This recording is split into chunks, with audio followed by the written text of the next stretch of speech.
world. They can, but then they should take a diksha. Now, if they want to do it, okay, it's not like that. But here is the things for ordinary common people, they are not required to renounce the world. Discharge their household duties by honest means. Live a progressive, pure spiritual life. Support ascetics, scriptures, educations, temples, upasrayas, and libraries. All these religious things, okay, that's how so we need to support all ascetics. Otherwise, where would they eat if we don't support them? Okay, so scripture means education, temples, upasrayas, and libraries. These are all arm is a needed arm for any religion organization. Humanitarian activities and Jivdaya. You got to support those things. Okay, so it is still up to you to what extent you would like to support. But certain things you must, certain things, whatever you can. All right. Next, follow the 12 vows of the lay people. Now, this is very important. You got to understand the 12 vows and you follow whatever the minimum is required to follow it. And that's the must. Anything more than that you can do, because that will take you ultimately to Mahavrat. Okay? This is the 5 main vows of limited nature. It's called Anuvrats, 5 Anuvrats. 3 merit vows is the 3 Grunavrats, and 4 disciplinary vows is the 4 Sikshavrats. And you have to practice by mind, speech, and or action. Speech or body, and body or action. But then in Mahavrat, there are 3 ways not to do it, not to ask others to do it, and not to approve. While what they have done for Shravak, not to do it, not to ask others to do it, but approve such things are excluded. They know to carry out properly functions of lay people. If they can do it, it is better. But it is not in their vow. But not to approve such action is not included in it. So that's the one thing Bhagwan Mahavir put the relaxation in it. All right. Let me go further. Any questions? I hear what you are saying, what I'm saying here. If you have it, let me know. No, unmute it and just be brief. Okay. Now, what are the 5 main vows of the limited nature, which is Anuvrat? And I told you, the Anuvrats are such that whatever the limit is established, if you can go above it, but you cannot go below that limit. The name is Thul Pranatipat Vidman Vrat. Now, non-violence Anuvrat, but that their religious name Sthul Pranatipat Vidman Vrat. Pranatipat means hurting any living being. But here they specify Sthul. Sthul means big. Sukshma is sukshma. Okay, that the word is there. The sthul means for pranatipat, sukshma is one sense living being. All one sense living being is a sukshma. But all trust jiv, it is called sthul. So what Bhagavan Mahavira, when he gave 12 vows of lay people to Anand Shravak and Shulsa Shravika, this is what he said. Sthul pranatipat virman vrat. So any movable living beings, they should not hurt. That's the limit. Anything better you can do as much as one sense living being, that is good. That will take you to complete renunciation at the end. That's the kind of a ladder you are going it. The second thing is not to hurt any innocent. This is again sthul pranatipat. Now you are talking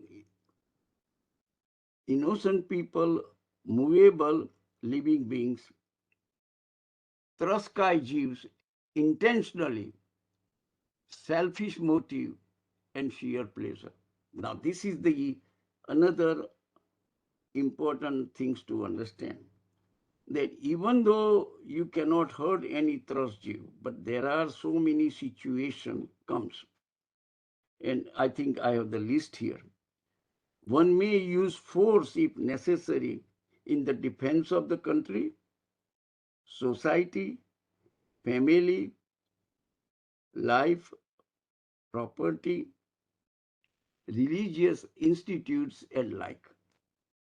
So if you don't have to hurt anything, but then there is another uh, limitation saying, if the situation is somebody is in your house, but some robber comes in, okay, then you have to use the force to get the robbers out of the house. And that hurting is not part of your vow, even though he is a living being, trust living being. So he said, keep in mind that if you have to protect the society, if you have to protect the country, family, anything, okay, it is only for protection, not to hurt anybody. But for protection, you may have to hurt. That is not in your vow. And you are not hurting with the intention. So even though you are carrying some sins, but that thing and that magnitude of that path is lot less than you wanted to hurt somebody and hurt it. You are not wanted to hurt it, but you wanted to just to protect whatever is your duty, your family, society, everything, the country, whatever it comes out, the whole religions and everything, that is your job to protect it.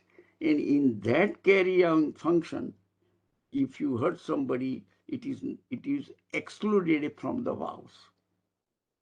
And that also carries lot less sin, because your intention is not to hurt, your intention is different. And the whole thing, Jainism, you acquire the karma based on your intention, not based on your action. It is like a doctor doing surgery, and patient dies. Okay, we don't blame a doctor. Okay, he is a killer. It is very simple. Logic is there. That patient is died. If somebody wants to kill somebody, okay, that's one thing. somebody wants to protect it, and during the protection, something went wrong and patient died. Then we don't really blame for all the sins that you are a killer or something like that. It is the similar rules that applies, okay, for the lay people. Next.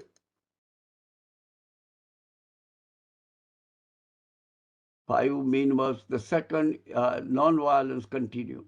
Since life cannot exist without violence, that's another catch, because life existence depends upon the lay people. Because the food and whatever Maharaj Sahibs and sadhus and sadhus need, we have to provide it. Okay? So, since the life cannot exist without violence, use minimum violence to one sense being or lower sense beings. But no, that's one sense being. For our survival in agricultural, industrial, occupational, living activities with carefulness and due precaution. This is we got a significant responsibility. Whatever we do, wherever we violate Anuvrats, okay, we have to be very careful if this one was needed to carry out our function, means the religion, family, and all other things, okay? And you got to protect the environment. Use biodegradable product instead of the foam and plastic. So you got to understand the Anuvrat gives you the leeway, but not the freedom. You have to use your own knowledge. And if you don't have it, acquire the knowledge. Nowadays, it is easy to acquire the knowledge. Anything what you use, see whether it creates no environmental problem or it is the minimum things, no, with biodegradable things, no, you just, environment is not being hurt long term, short term, and then everything is recycled. Okay, next. Five minimums of the limited nature. Truthfulness, Anuvrat. Sthul Murshavad Virban Vrat. Avoid gross lies. Do not give something false evidence. Do not deny the property of others. Don't try to grab it. Avoid cheating others. So this is all simple. I think now you can understand that, because I got to keep moving. The other thing is the five main words of the limit Anuvrat, non-stealing. Sthul, Adattadan, Virman Vrat. Just these names are important. You should really remember. And if you know more, then you go to look at the Jain dictionary and uh, put the word and understand the meaning even. A person must not steal, rob, misappropriate other goods and property. Okay? He must not cheat and use illegal means in acquiring worldly things. Chastity, Anuvrat, Brahmacharya Anuvrat. Now, Brahmacharya Anuvrat for monks and nuns is complete. No sensual pleasures. For lay people, Sthul Maithunya Virman Vrat.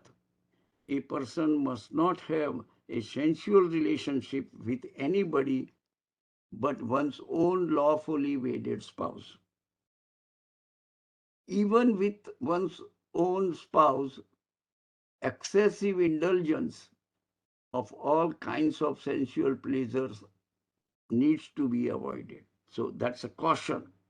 That statement have it. right? Non-attachment Anuvrat, aparigraha Anuvrat, sthul parigraha virman vrat.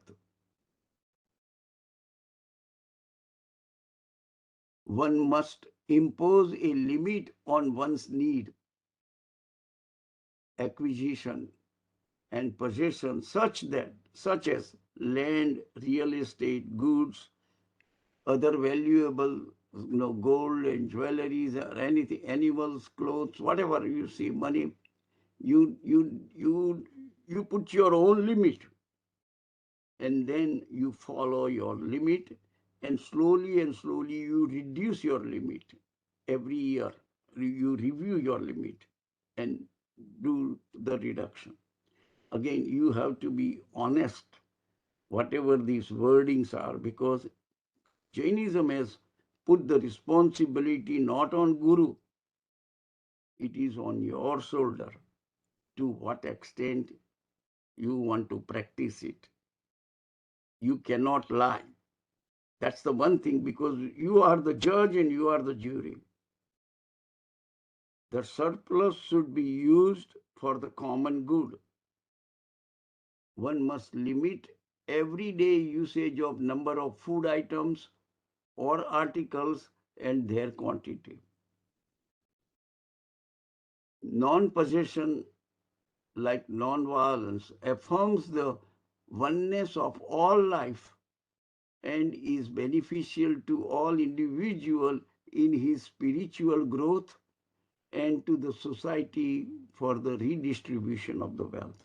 If everybody just collects it, whatever their minimum need is,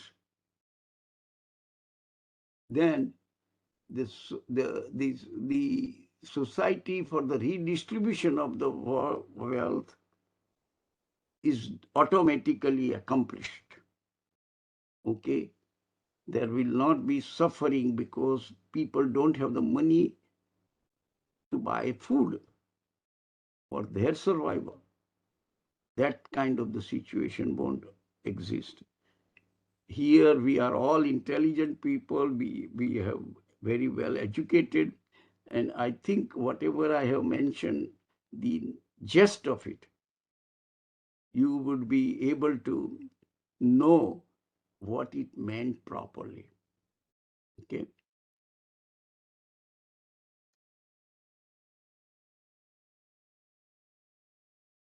Any questions here before I